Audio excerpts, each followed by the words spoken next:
The doors of your car will close automatically. Please keep your head and arms inside and remain seated at all times. And please, no smoking. Thank you.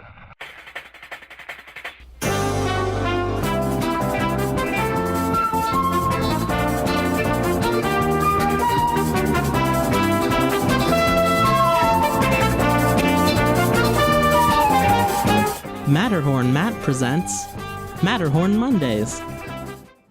Hey there, Mountaineers. Welcome to episode 9 of Matterhorn Mondays. I'm Matterhorn Matt, and this week my guest is Alex, a historian. Say hi, Alex. Hello, everybody.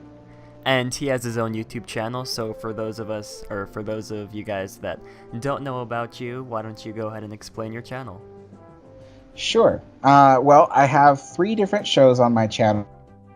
The main show is a lecture series where I talk about the history of different Disneyland rides, and I kind of go through each ride and talk about the history all the way up until today. And then my second show is a vlog series where I go into the park and talk about items or places of historical interest. And then finally, I have a third show where I talk about my thoughts on different projects and things happening in the parks. Yeah, guys, if you aren't already subscribed to him, I would definitely recommend checking out his channel because he makes really great videos. And I just wanted to bring up, we're hopefully going to be taking a look at my internet problem within the coming weeks because I know it's bad for me. It's just annoying, and yeah. Let's see, this week's topics are best and worst places to eat in the parks, rides that need updating, and we're gonna talk a little bit about the Western River Expedition. So, best and worst places to eat. I know personally, as a picky eater, there are a lot of places that I haven't eaten, and I know I have a lot of things on my mind about food that I just don't like at the Disney parks, but why don't you go ahead and start us off, Alex?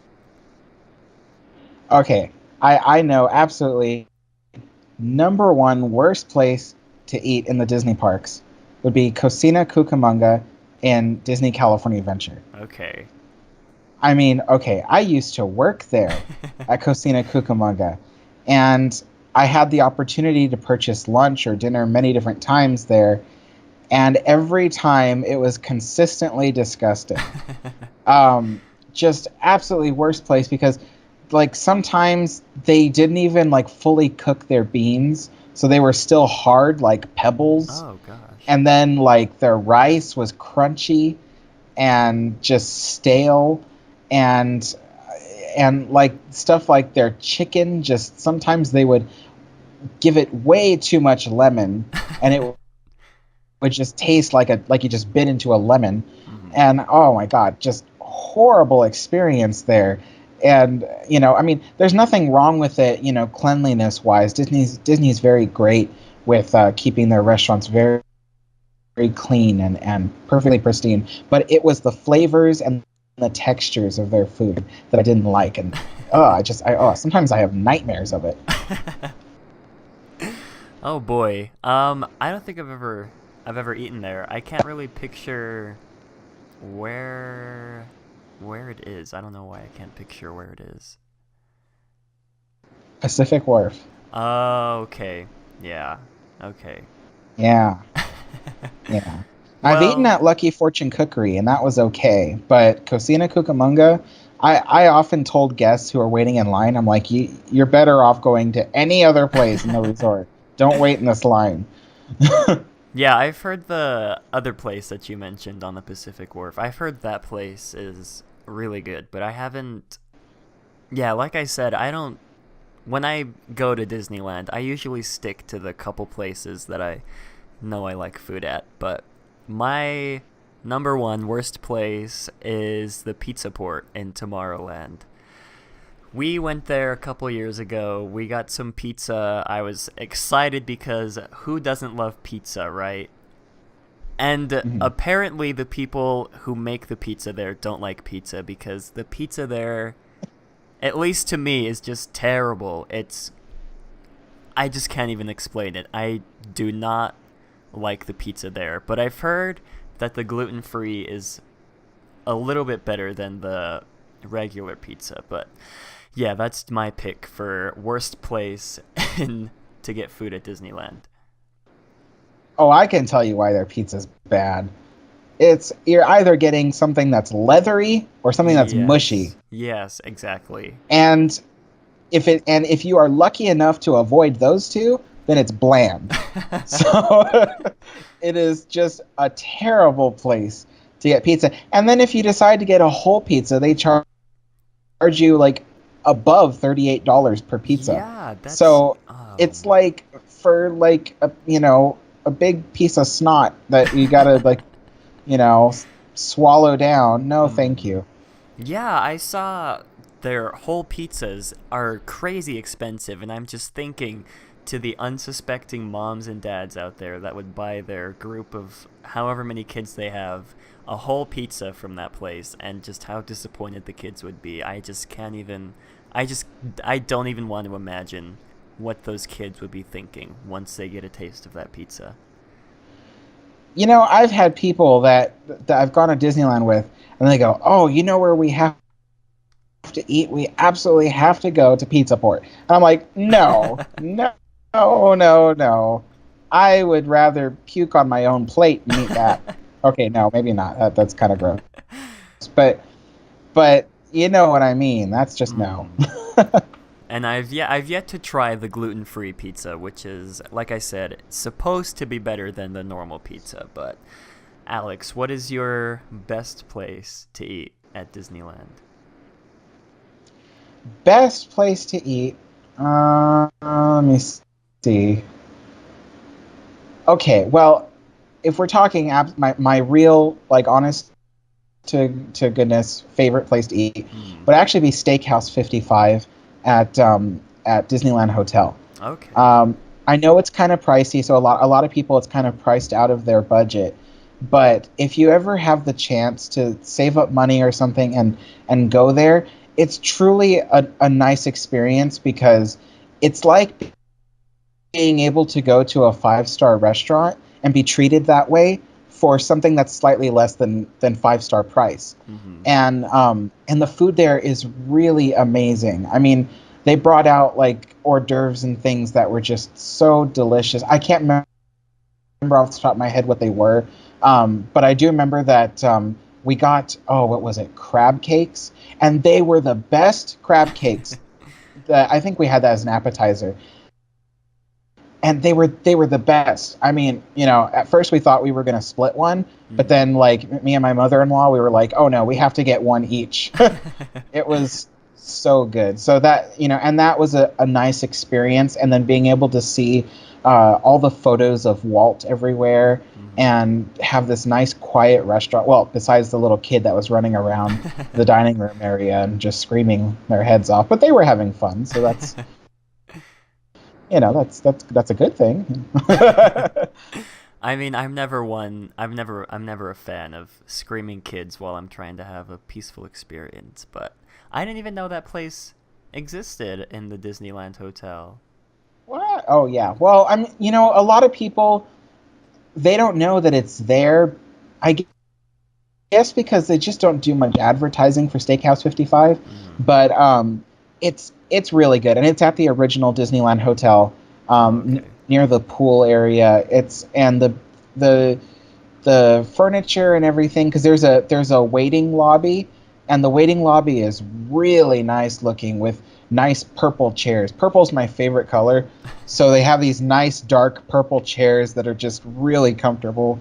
And then the actual dining room itself, it's quiet, it's fancy. There's photographs of Walt Disney and all kinds of famous people that Walt Disney's met, and the menu is somewhat based off of Walt Disney's interest in different foods. So okay. It's a nice little fancy restaurant. I mean, once again, it is kind of pricey, but for what you're getting, it could have been a lot more expensive. So that was really nice. That one's my top favorite. Yeah, but I have a lot of people that ask me like, okay, well, I don't have a budget like that. So, what else could I get that's really great? So I would say my second one would be let's see, would probably be Blue Bayou Hmm. because of its atmosphere. Um, yeah. um, I don't know if I took a turn there because we were supposed to go with number one and then I suddenly mentioned number two. no, I was So, actually gonna mention my top one is tied with two, and I'm just gonna say Plaza Inn and the corn dog cart. I'm a really basic. I like really basic foods, and the corn dogs at the corn dog cart are the best thing I think I've ever eaten anywhere. And I don't know. I just can't explain it. They're. I was gonna say they're really large corn dogs, and the batter that I don't know. I just love the corn dogs there, and it's really sad because sometimes they're really expensive too. But let's see. Not, my second is not so much the entire Plaza Inn, but the fried chicken that they have there. My family and I discovered the fried chicken from the Plaza Inn as we were walking past it one afternoon, and we were like, "Holy cow, that smells really good. We have to try that." And we sat down, we tried some of the fried chicken from the Plaza Inn, and it was almost some of the best fried chicken we've ever eaten. And we were just amazed because we never knew that they served fried chicken. We only knew that place for the character dining in the morning, and now it's a must do every time we go there. oh yeah, a lot of people they want to know like what makes the corn dog cart have such good corn dogs, and it's all in the deep fryer oil. Mm. They change it out very frequently so it doesn't get too as we call it in the food industry, dirty. It's basically just, like when you reuse deep fryer oil over and over and over again, it gets darker and darker Mm. because it has a lot more sediment of food in it, and so by changing out the deep fryer oil very frequently, what you get is a nice clean tasting oil, and on top of that, because they change it out so frequently, it's not full of all that sediment. Mm. So instead of clogging up the pores of the corn dog and filling the corn dog with oil, it allows for the oil to escape the corn dog and leave you with um, a nice cornbread outer texture, which is really great. So changing out deep fryer oil frequently is a key factor into making your deep fried foods taste a lot better.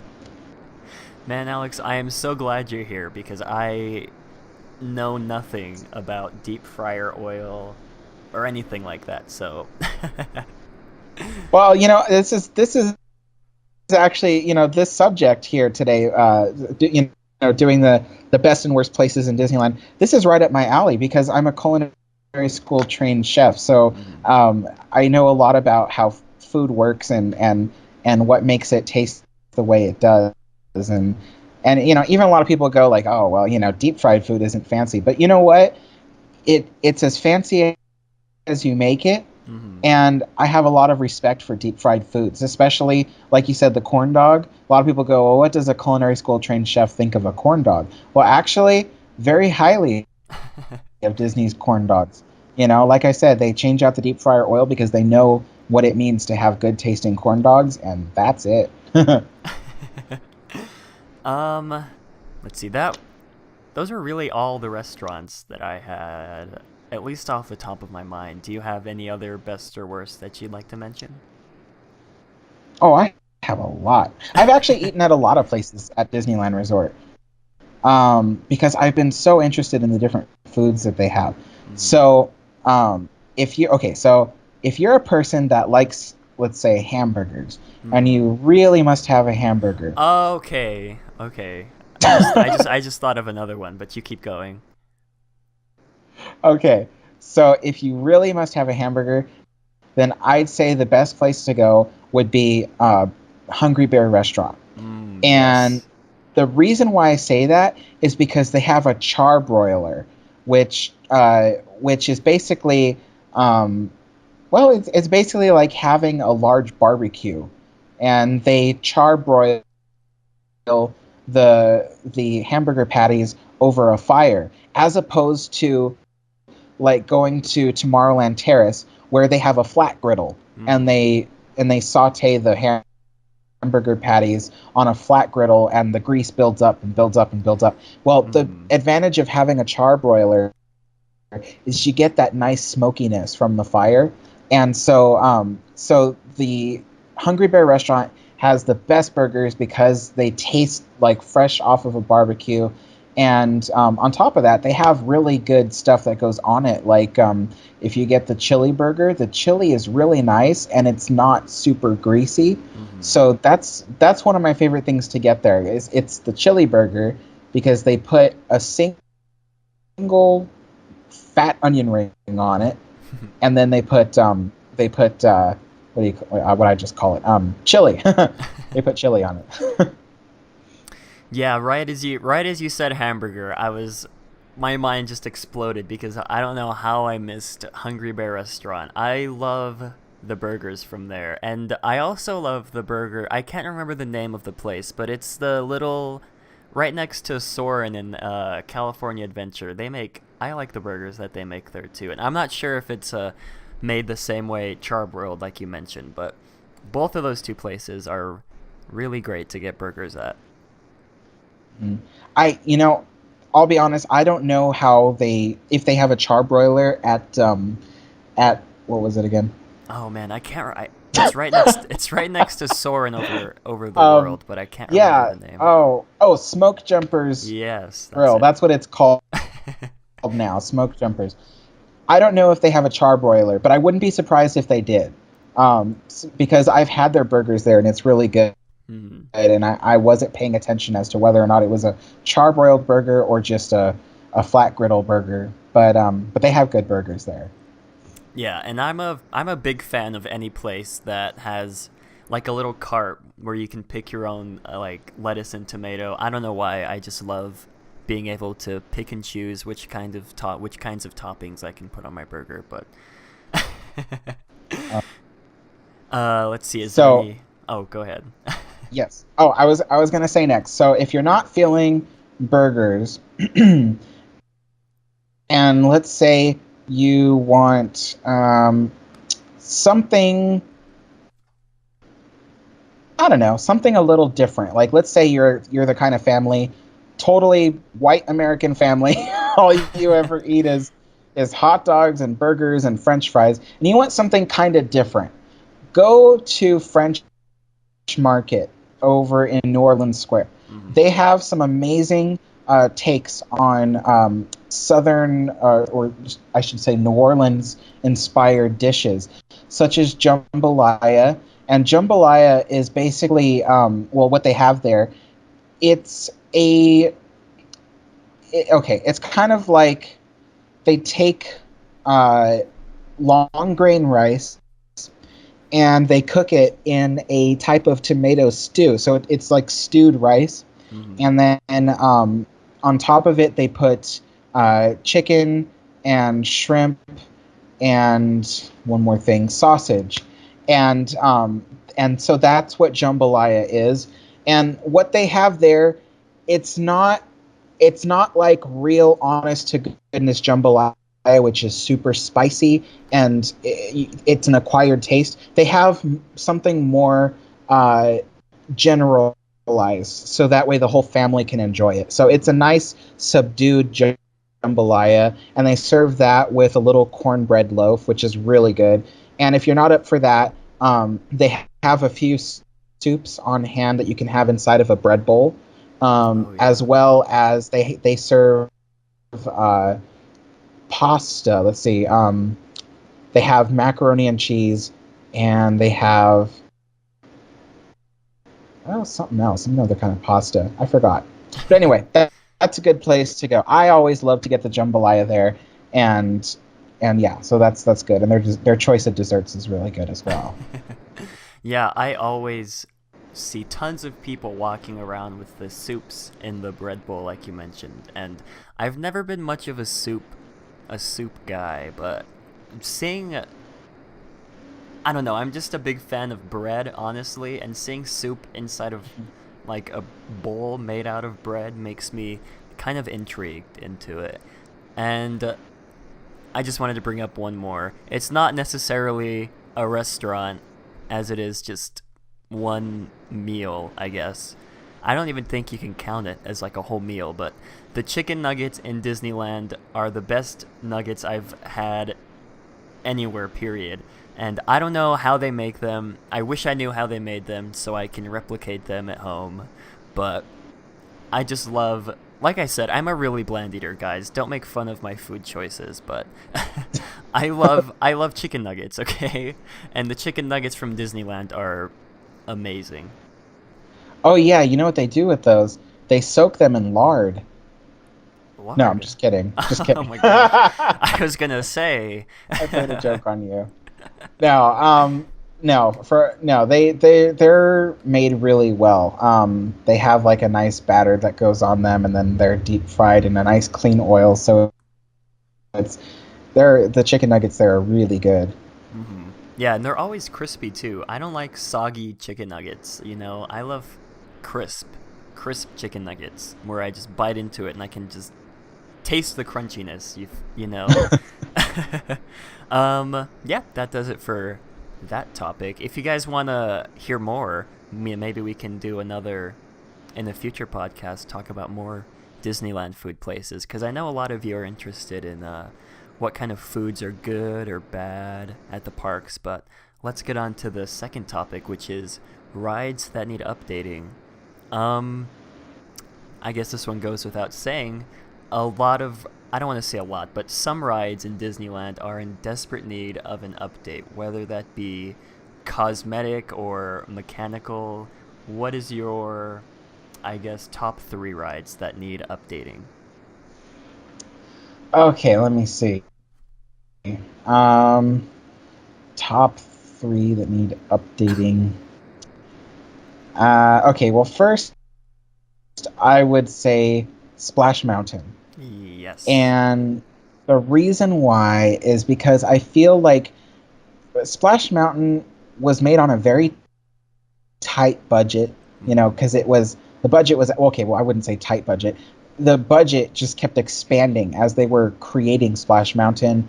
And so the scenery and the things to look at within the ride are very limited. You'll notice there's hardly any sky to look at. It's all just trees everywhere, and some burrows and things like that. So there's no scenery to look at, and that was because their budget kept getting tighter and tighter, and so they just went with the easiest way to fill the ride with just a bunch of branches, leaves, and trees, as opposed to sky and hills and things like that, like you might see at Walt Disney World. And so also a lot of the things of the ride, like the grasses and the flowers, are all two-dimensional. They're put on like plywood and stuff like that. So I would like to see them invest a bunch of money into Splash Mountain and give it some nice scenery with some blue skies and some hills, and make it look a lot like the one at Walt Disney World. Mm-hmm. I'm happy with the animatronics, so I have nothing to say about that. But yeah, I would say the scenery, that's it. That's the one I want to see. Yeah, I know a lot of people out there realize that Splash Mountain needs to be, or needs to have a refurbishment done, because a lot of the times some of the lights aren't working, and like you said, it just needs scenery updated, and I totally agree with you.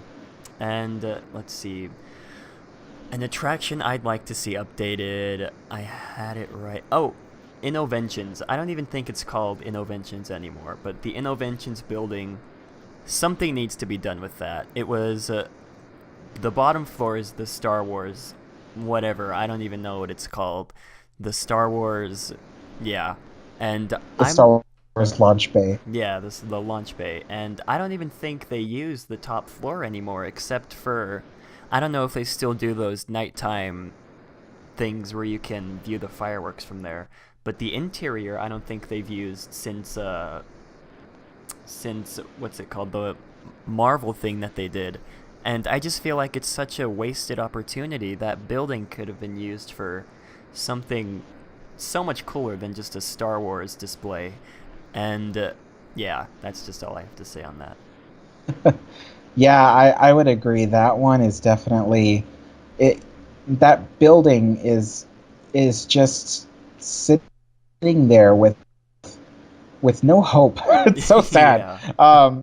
So yeah, I'd like to see them either reuse the building for an attraction, or at least tear it down in the near future to build something better in its place. But something must be done about it.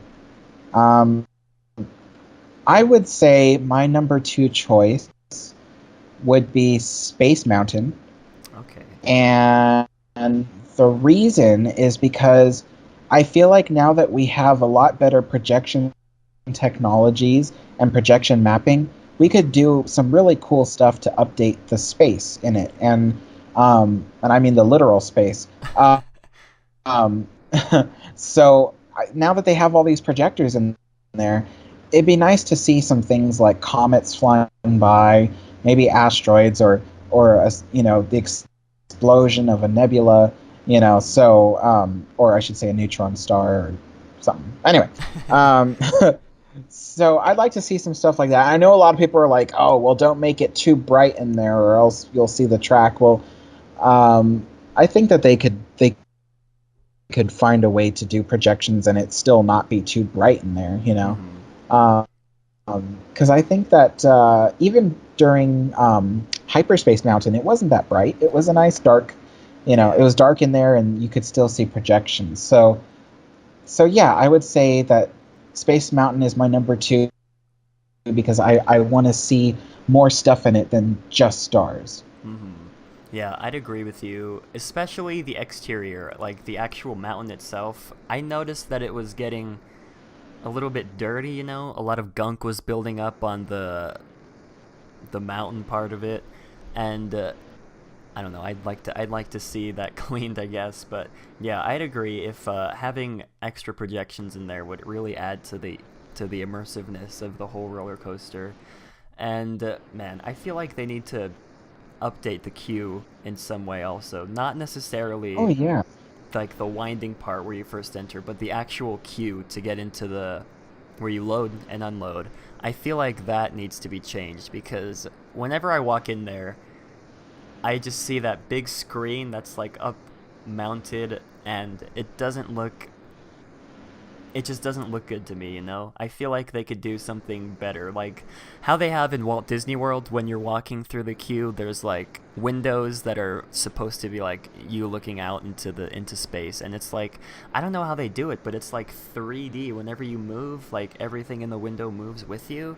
I feel like they could use that sort of technology in our Space Mountain. And I mean, I'd like to see that, but when I was in Walt Disney World and saw that, it gave me a headache. But maybe a toned down version of that would be nice. Yeah, I agree. Doing the queue would look really nice. And there's a lot of new technologies now that they could employ in the queue area to make it look nice and futuristic and stuff like that. Yeah. Let's see. My number 2 pick would have to be, I'm going to say Big Thunder, because I think we talked about this last week, how you said the ending scene is almost always not working.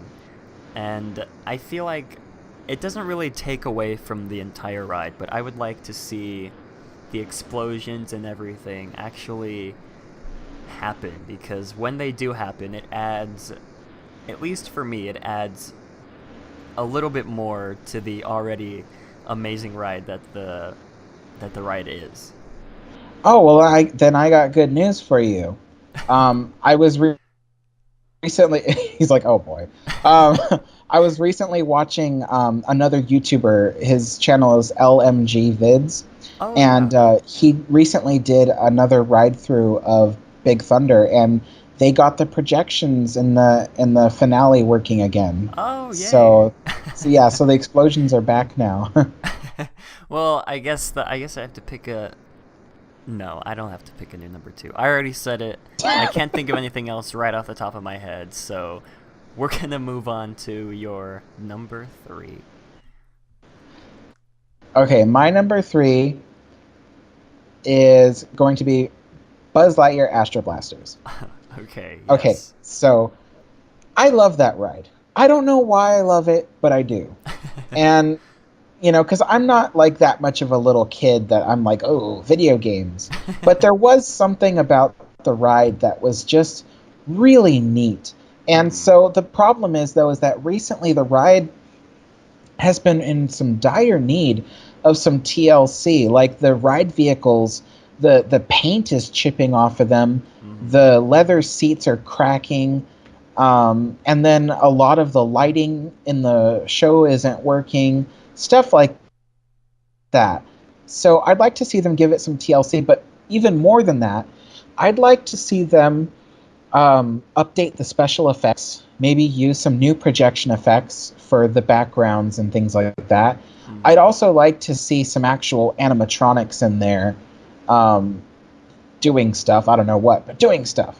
And I reference now the one at Shanghai. I forget what it's called. Buzz Lightyear Space Ranger Spin? No, that's Walt Disney World. Anyway, the one in Shanghai is really cool looking, and they use some projection effects, and they use a little bit of special effects here and there just to make it that much more interesting. And so I'd like to see them do that with our Buzz Lightyear Astro Blasters, just to bring it up into the future, into today's modern technology.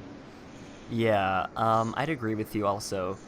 I noticed a lot of the times I've seen, like, the actual Buzz Lightyear animatronic that's in the queue, the face projection isn't as good as what they're able to do now, like with, what's that ride? Like the Frozen ride, or the Oh, yeah. Seven Dwarfs Mine Train.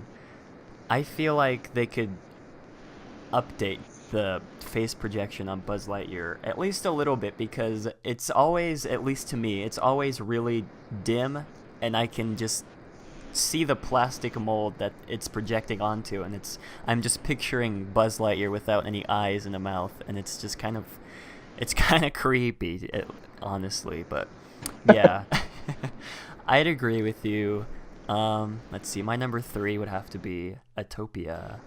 And I'm sure you'd agree with me also, because Autopia, at least for me, it's just really sad, because I was just looking on the Disneyland app just right now, and it has a 10-minute wait, and it's really, man, I don't know, it's just really sad to me, because it's an okay attraction, and I feel like the little refurb that it had a couple months ago with the new paints and everything, that really... It was a step in the right direction. I'm a fan of the new futuristic look they're going for with Honda as the sponsor, instead of the gross colors that it was before. But yeah, I feel it's true. The colors, they were like, I don't know what colors they were. It was like purple and green. It just didn't match, at least for me. But I feel like they really need to update, at least switch out the cars to electric. And we've said this 1,000 times. The cars need to be electric, because when I'm riding Autopia, my nostrils get attacked by the smell of gasoline, and it's just mixing with the diesel from... I'm not even sure if the submarines still run on diesel fuel, but... No, they're they're electric now. Okay, I was attacking the wrong attraction then. Diesel from the Disneyland Railroad? Maybe. But whatever, the gasoline there just gives me a massive headache, and I'm sure a lot of fans out there can agree with me, and I feel like adding electric cars would be a real upgrade to the attraction. Yeah, I agree. I was even saying, I don't know, maybe I said it on your show, that I would like to see even the track and everything be updated with brand new special effect technology with like even road signs just having this really cool digital screen on them, Yeah. with an animation. So for instance, like there's a road sign for like yield or something, Mm-hmm. and if you had that, like then it'd be cool if it were a digital screen, so like the graphic of yield would show up kind of, or like if you had like lane merging uh signs and things like that, it would be digital and would have a little graphic or something that, I don't know, it'd be kind of cool. And and then like light up the road with like LED lights and things like that, and Mm-hmm. just some really cool stuff. And I was kind of thinking, like, when I rode Test Track at Walt Disney World, they made it look kind of Tron like, Mm-hmm. and it'd be kind of cool if Autopia kind of looked like that. I mean, I know the daytime wouldn't look much like that, but at night it would look so cool. Yeah. And like I said, the refurb that it had a few months ago is a step in the right direction, and I also feel like if they added electric cars and went into the direction that we're kind of hoping it, like you said, with all the lights and everything, I feel like they'd have to at least add some kind of indoor portion to it, don't you think, to maximize on the special effects? Yeah, I mean, wouldn't that be cool? If they had like an indoor area that, I don't know, maybe you kind of like pass through. Huh? I don't know.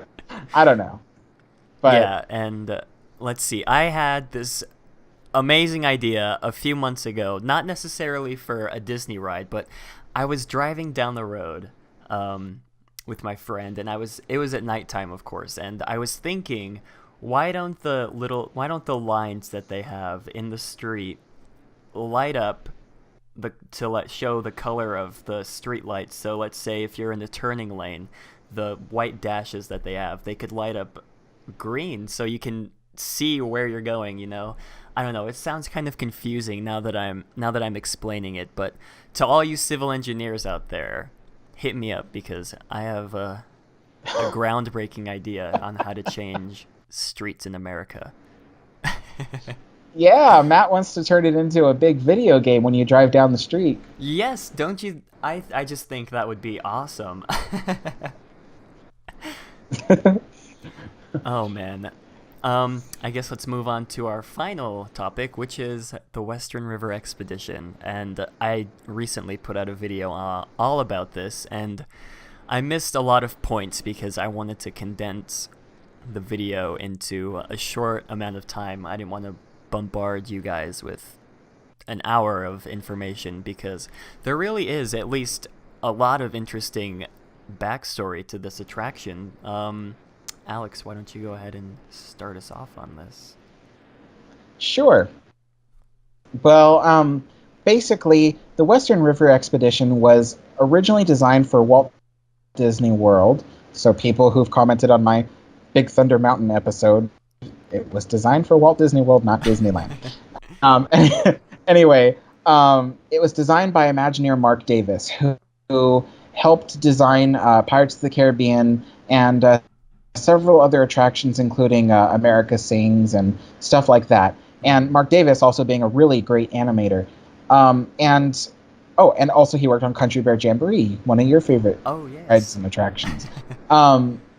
So basically, after the opening of Pirates of the Caribbean at Disneyland, the Imagineering was thinking of rides to put in the new upcoming Walt Disney World theme park, which would be Magic Kingdom Park, which was to open in 1971. And so they were thinking of new rides, and they turned to Imagineer Mark Davis because of his success with Pirates of the Caribbean. And as you've mentioned in your video, basically, they said, well, we don't want to duplicate Pirates of the Caribbean because people might not be interested in it over there in Florida, well, since they're already near the Caribbean. And so they asked him to do something that that they would be interested in. He chose this Western idea of basically kind of like the hoodoos of the was it Bryce Canyon and stuff like that. So kind of taking that idea and then having several rides and things interweaving throughout this mountain, and one of them would be a boat ride, kind of like Pirates of the Caribbean, but would be Western themed. So you would see like scenery from the Old West and Native Americans and things like that. And there's so much to this story. I mean, I'm kind of getting lost even trying to think about like where I'm going to start on this, but it would have been really amazing to see, I think, especially with all the animatronics they plan to put in. I mean, it literally would have been like Pirates of the Caribbean, but in the old West. And oh man, it would have been so cool. What do you think? Oh my gosh. Everything about this ride is just so fascinating to me because it was so close to being developed until they decided to build Pirates in the Magic Kingdom because of all the fans there that were begging for Pirates to be there. So for those of you who wanted Western River Expedition, and for those of you that just wished that Pirates would be in the Magic Kingdom, it's all your fault. No, I'm just kidding. But oh my gosh, a lot of this reminds me of the concept art that I saw for the Indiana Jones adventure in Disneyland, and how they plan to incorporate the Jungle Cruise into the ride and have it, I guess, weave through parts of it.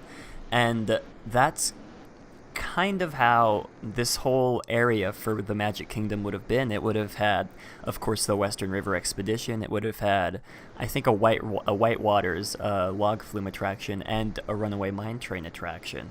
And all of this would be intertwined into one another, and so it would be just 3 rides basically scrunched together, conserving all this space. And in addition to that, there would have been walking trails and picnic areas, and I just feel like this was a lot of potential that just got flushed down the drain, and it's really sad that this didn't happen. And I know a lot of ideas lived through, like Splash Mountain and Big Thunder Mountain. I don't know why I couldn't think of the ride names, but yeah, like a lot of people say, a lot of good ideas don't go wasted at Disney. Yeah, I mean, this is definitely one attraction that I would have really loved to see, especially because of its use of space.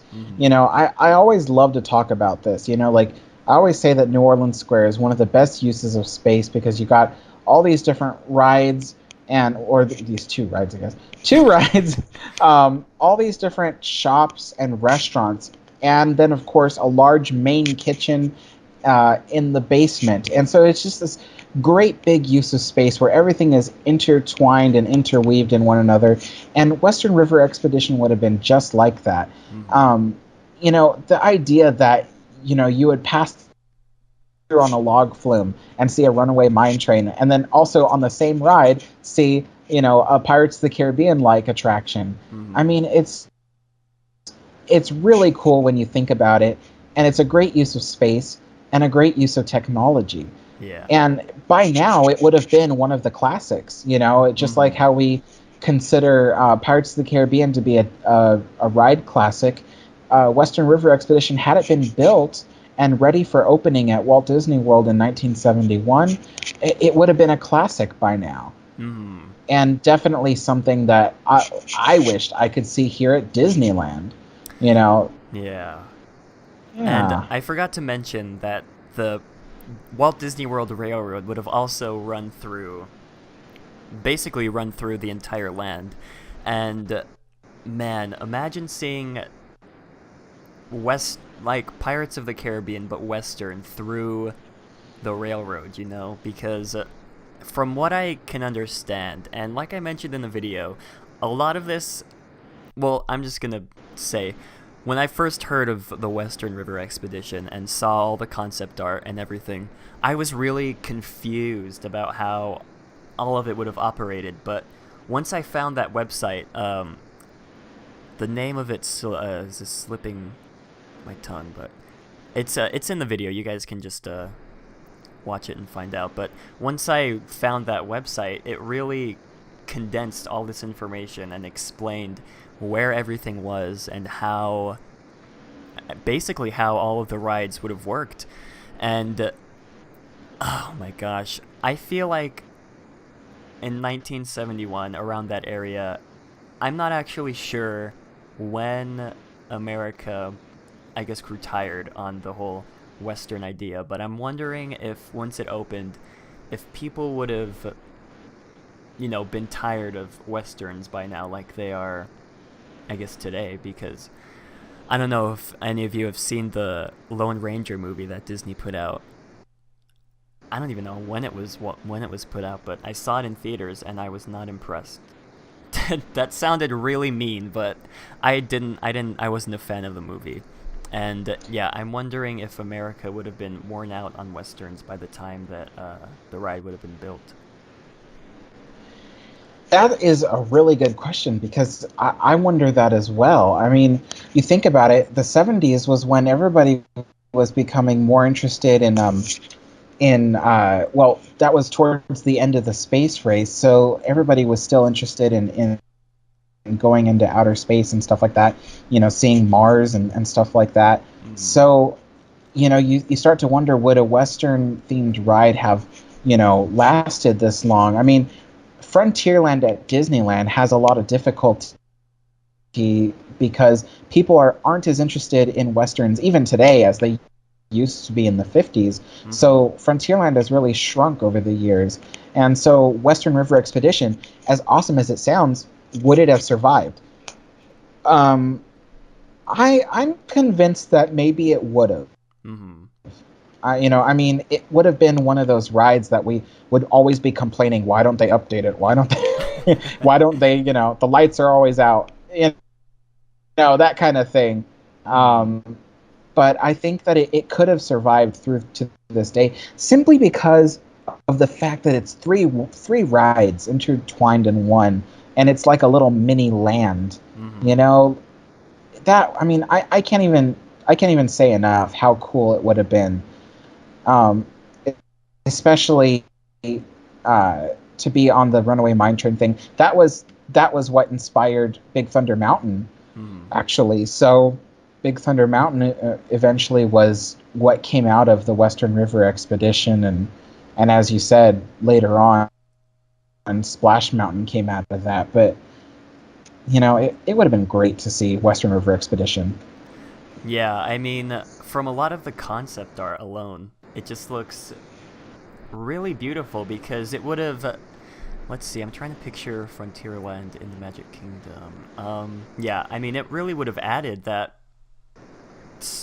punch that side of the park really needed during that time when there was no Big Thunder Mountain and there was no Splash Mountain in that area. And I mean, yeah, it's just, I don't know, I just can't put it into words. I'll go ahead. To give people an idea, to give people an idea of where Western River Expedition would have been located at Walt Disney World, you have to look at the little area in Frontierland on the west, where you currently see Splash Mountain, the Disneyland Railroad Station, and Walt Disney World Railroad Station, and Big Thunder Mountain. So that little peninsula, as I call it, because it's surrounded on three sides by water, that little peninsula would have been the Western River Expedition. So that's a really large, combining Splash Mountain, Big Thunder Mountain, and the Walt Disney World Railroad Frontierland Station. That's a huge space. And, yeah. I mean, that would have been, I mean, just awesome. I mean, words can't describe it. I know, yeah. And oh my gosh, I'm trying to imagine the views from other areas of the park of the whole land, you know? I'd imagine you'd be able to see it from, gosh, at least... If you stood in front... I'll go ahead. If you stood in front of the Diamond Horseshoe, you would have been able to look across the Rivers of America. Is it still called Rivers of America over there? I think it is, yeah. Huh. Okay. You would have been able to look across the river and see all of it. I mean, just huge. I mean, a huge building. Yeah. And, geez, I'm wondering if the whole plans for everything, I wonder if it would have been too ambitious, you know, squishing together 3 whole attractions into that. Well, I guess the area is pretty big to begin with, but squishing together 3 attractions into that area, I'm wondering if down the road a lot of budget cuts would have been made, like how we see that just happens to rides today still, you know, and I'm wondering if that would have had an impact on the whole ride and the land as a whole. That's true. I mean, that corner of the park, had it been built, that corner of the park would have been very susceptible to being bulldozed later on in its years, you know, because there's a lot riding on that one theme, which is the Wild West. Yeah. You know, and on top of that, it would have, I mean, the Western River Expedition wasn't based off of any one Disney movie or anything like that. It was an entirely new original idea. So without any, I mean, today, without any movies tying it into something, I mean, it who knows? Would it have survived? Would it have stayed? You know, would it have been rethemed altogether? I mean, I don't know. Yeah, and now that you bring that up, I'm wondering, since they made a movie on Pirates of the Caribbean, I wonder if they would have made a movie about the Western River Expedition.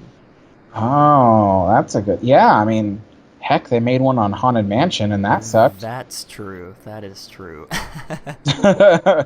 That's a conversation for a different podcast. That's coming up for those of you that want to hear us rant about modern Disney movies. But oh my gosh, I'm thinking, since Pirates was already such an amazing ride before they made the Pirates of the Caribbean movie, and still is, you know, I'm sure I don't want to say a lot, because a lot of people have seen the Pirates of the Caribbean, at least one of the Pirates of the Caribbean movies, but there are some who have not seen those movies and would, I'm sure, love Pirates of the Caribbean. And I'm wondering if it would be able to survive without having that movie tie-in. And, geez, I don't know. I feel like it would survive, but I don't know, because like I said, that was when people were starting to get worn out on Westerns, and I don't know. I can't even speculate on it, because I'm just thinking about the scope and the vastness of everything, and yeah. Well, you know, the other thing to consider too is that it would have been a huge, what do you call it? Like a huge budget attraction. So something that was a major investment. And usually when Disney has owned something that is a huge investment, they usually tend to spend more money on its upkeep, generally speaking. So, like, for instance, the same reason why Pirates of the Caribbean is always in such good condition, generally, it's because it's such a huge attraction, and it has already so much money pumped into it that Disney doesn't want to see it, go down the drain. Mm-hmm. So, like, for instance, someone asked me one time, like, oh, how come certain animals along the rivers of America don't have actual fur on them? They're just like carved out. Hmm. And this goes into my example about Western River Expedition, so I'll make that point right now. Basically, if you think about it, Disney looks at it this way. All right, so you're going to build a deer to sit alongside rivers of America. And is it going to do anything? Well, we don't want to spend too much money on this deer, so no, it's not going to do anything but just be a statue. Hmm. So if it's going to be a statue, why spend thousands upon thousands of dollars for the very unique nylon fiber fur that they have to get to put on the animal Hmm. if it's not going to do anything and it's not much of an investment? So if you look at the Native American boy with his little dog that has actual fur on it, that's the other side of the example. That dog has animation. Its head moves and its tail wags. So more money was put into the dog to make it look realistic. So there came the budget to put fur on the dog. So when it comes to the Western River Expedition, it's not like it's one small ride that they built. It's Hmm. 3 rides, and a major giant building with mountains on top of it and stuff like that. A huge investment. And so because they would spend so much money on this building, they wouldn't want to see it in bad shape. So once again, I reference Pirates of the Caribbean. It was such a huge investment that they can't afford to see it, look terrible, Hmm. as opposed to, let's say, Buzz Lightyear Astra Blasters, which cost little to nothing to build, and they let it look like junk. So Yeah, I mean, that's a really good point. Um, yeah, now that you mention that, I could see them having a lot of upkeep on the attraction to keep it, refurbished and everything. And I was gonna bring up earlier, oh man, back in the '70s and around that time, that was when Disney was in.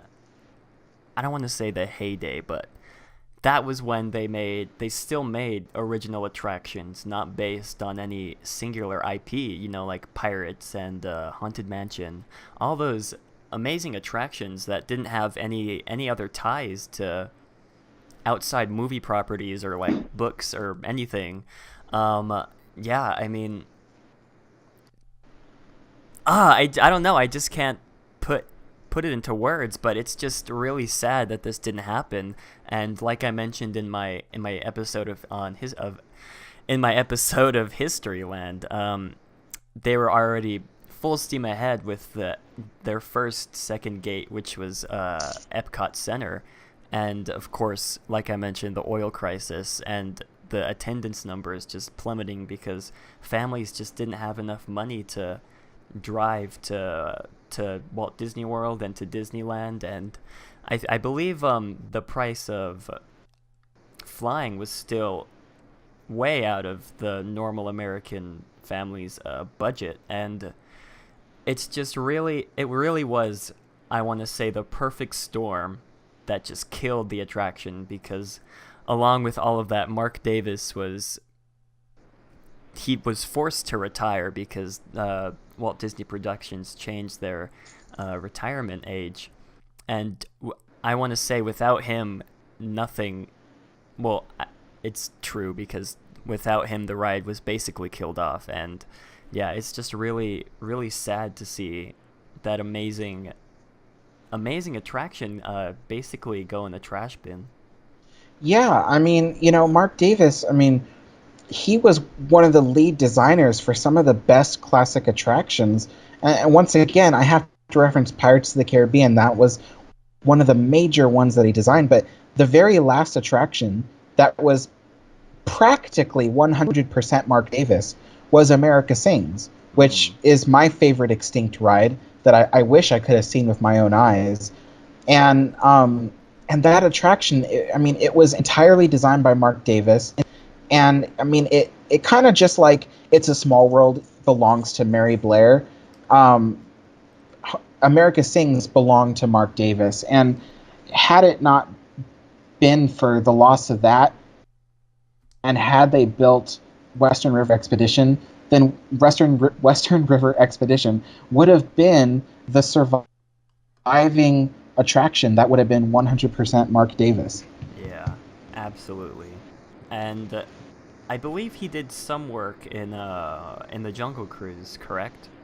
Yes, he put a lot of the humorous scenes in the Jungle Cruise, such as Bertha the elephant that's in the waterfall, and the trap safari that is stuck up a tree with the rhinoceros at the bottom, stuff like that. And then he even took rides like Mine Train Through Nature's Wonderland, Oh yeah, and that's he right. put in humor into that one as well.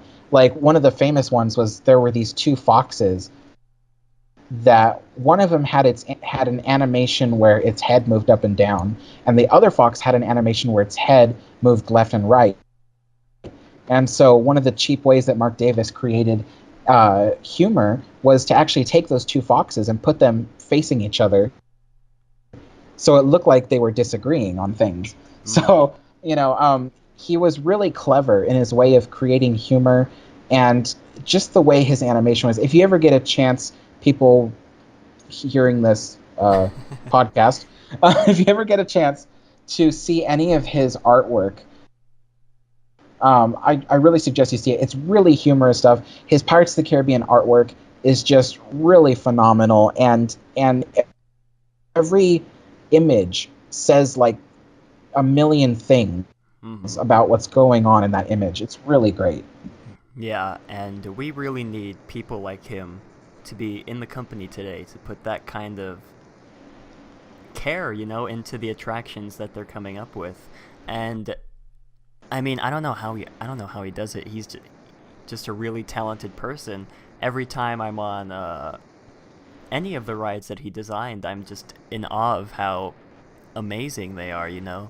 And I mean, Tony Baxter, he tried to revive as best as he could. He tried to revive the Western River Expedition when he pitched Big Thunder Mountain, but I believe, well, obviously they didn't end up going through with it, and what we got was Big Thunder Mountain, which is, I guess, an okay compromise, because Big Thunder Mountain is an amazing attraction, and I'm sure a lot of you out there will agree. And yeah. Well, I have an interesting thought for people to think about. So, what if uh, Tony Baxter was able to revive the Western River Expedition? What if where we see Big Thunder at Disneyland today, what if that area plus the Big Thunder Pond, also called Bear Pond, and Rancho del Zocalo area, what if that whole area from Rancho del Zocalo all the way to the banks of the rivers of America was the Western River Expedition? Oh man. Think about that. You would have had three rides. You not only would have had your mountain, you would have had Western Expedition and a log flume all in one little space. How cool is that? Holy cow. I feel like that would be an amazing use of space, because that area, I'm trying to think, that area isn't as big. I don't think it's as big as the original planned area for where it was supposed to go in Walt Disney World. Oh my gosh, that would be amazing. It would add so much life to the rivers of America and to Frontierland in general. Yeah, even if you just imagine two rides, the log flume and the mine train ride, you imagine Big Thunder where it is, but right where Cascade Peak used to be and the Big Thunder Pond, what if that was where Splash Mountain is? And then you would have had two rides right next to each other that would have been, I don't know, it would have been really cool. Western River Expedition. That would have been great if they were able to put it in Disneyland at least. I know it wouldn't have fit exactly, but I don't know. Would have been really cool, I think.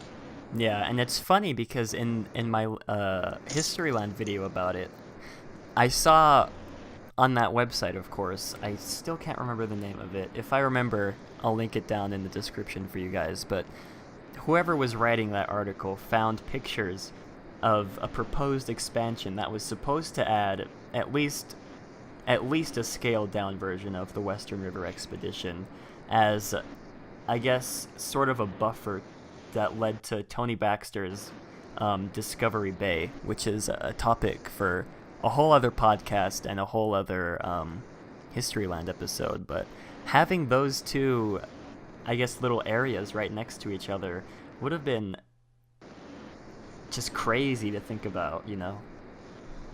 Yeah. Oh, man. And I guess that's going to do it for this week's podcast, unless you had any closing thoughts you wanted to put in. Yes, actually, just one. So, ladies and gentlemen, I found out just before this episode started that Matterhorn Matt has never had a grilled cheese sandwich. Oh, yeah. I've never had a grilled cheese sandwich before. I'm sure a lot of you guys are going to be really angry at me because I know a lot of people who absolutely love grilled cheese sandwiches, but I'm in the minority. I've never had one before. I just had to embarrass you with that one comment. Maybe I'll make a small little reaction video of me trying grilled cheese, but I don't know. I've just never been a fan of cheese, except like on pizza, of course, but I don't know. I'm just not a big cheese guy. That's sad. It really is sad. I mean, I see my sister making them all the time, and I'm like, oh, that looks pretty good, but I don't know. I've just never worked up the courage to actually take a bite from one. One day in the future, I promise you guys, I'll try a grilled cheese sandwich. That is a Matterhorn Matt promise, and I never break my promises. Sounds good to me. Alright guys, that's going to do it for this week's episode. I hope you all enjoyed, and I want to hear your thoughts on all the topics we discussed. I want to hear what your favorite places to eat at Disneyland are, and what your least favorite places to eat are. I want to know what rides you think need to be updated, and I want to know your thoughts on the Western River Expedition. So, Alex, why don't you go ahead and tell our listeners how they can support you? Yes, if you'd like to support me financially, which would be really great to help me at least pay for my bus rides to Disneyland or some snacks at Disneyland, you can support me using the Venmo app, which is an app for your phone. It's spelled Venmo. And basically, you just download the free app on your phone, create an account, and then look for my username, which is @AYAlexander. And then you can send me however much money you'd like, anything from $5 to $1 million. And I prefer $1 million, so feel free to send that to me. Yeah, guys, make sure you go out and support Alex. He makes really amazing videos, and yeah, he has a really great channel, so don't forget to subscribe to him if you haven't. And you guys can donate to me on Patreon too, and my merch shop is finally open for those of you guys that want to buy excuse me, some Matterhorn Matt. That was just a random hiccup. I don't know where that came from, but for those of you guys that want to buy Matterhorn Matt themed t-shirts, and I already hooked up my buddy here, Alex the Historian, with the t-shirt, so be sure to look out I'm so excited to get it. It looks really great. Yeah, be sure to look out for that and possibly one of his upcoming videos. And if you guys want one, you can go ahead and check the link. I'll probably put it in the description for you guys. But yeah, if you want to, go ahead and follow me on Twitter, because I post a lot of updates regarding videos, and I wanted you guys to tweet me what kind of ideas you'd like for future episodes of Historyland. And that's just about gonna do it. I hope you all enjoyed this episode, and have a great big beautiful tomorrow.